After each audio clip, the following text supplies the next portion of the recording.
I died playing Mount and Blade late at night, just dropped dead from exhaustion. Next thing I knew, I woke up in some kind of military camp, but everything was wrong. A guy with a pockmarked face was shaking me, calling me Simon.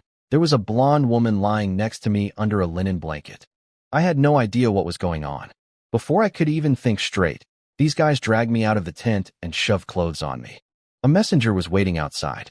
He bowed to me and called me Sir Simon Holland. That shocked everyone, including me. Turns out, Simon's uncle, a knight named Jolin, had died protecting some marquis 3 months ago. As a reward, the king made Jolin a baron. But Jolin's only son had also died in battle recently with no children, so the title and land passed down to me.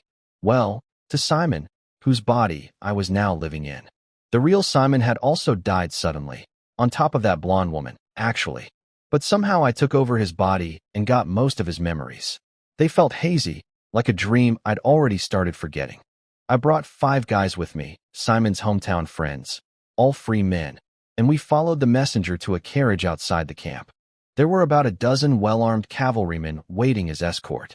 I could tell from their gear and Simon's memories that these were elite soldiers. Once I got in the carriage and sat down on some straw, something amazing happened. A screen appeared in front of my eyes, the Mount and Blade interface, the exact save file I'd been playing when I died. I was a baron in that game too.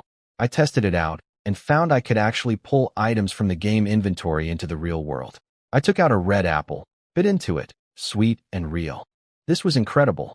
I checked the character stats. They matched Simon's actual abilities, and they were pretty low. His best skill was riding at level 3, running at level 2, and resistance at level 1. Everything else was 0.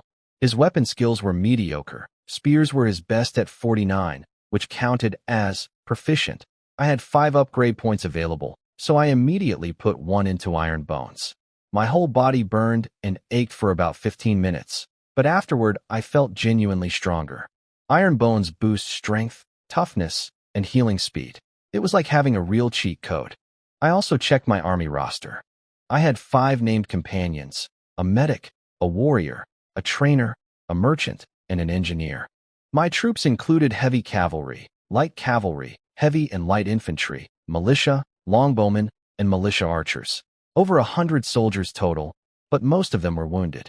Clearly, both Simon and I had just survived some massive battle that nearly wiped us out. I decided right then, I'd accept this new life.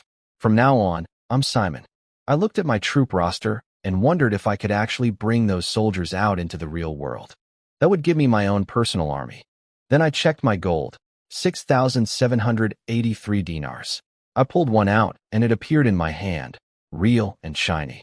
After weighing it, I figured each dinar was worth about half a gold eagle, the local currency. So I had roughly 3,000 gold eagles.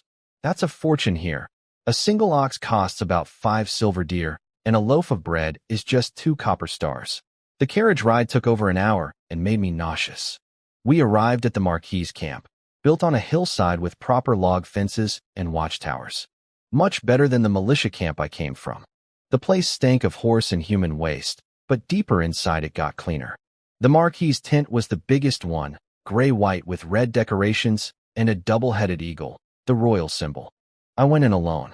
Inside sat a tough-looking middle-aged man in red armor, polishing a short sword that glowed faintly ice blue.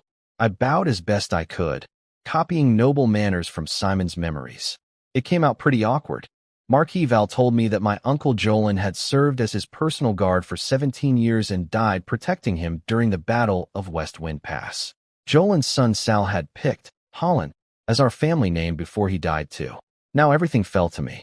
The Marquis asked my age, 16. He handed me a sheepskin map of the region and a sealed letter, then told me to take Jolin and Sal's belongings, hire some reliable mercenaries, and go to Gold Eagle City to receive the king's official appointment.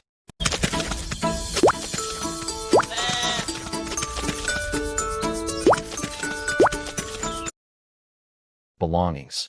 Hire some reliable mercenaries,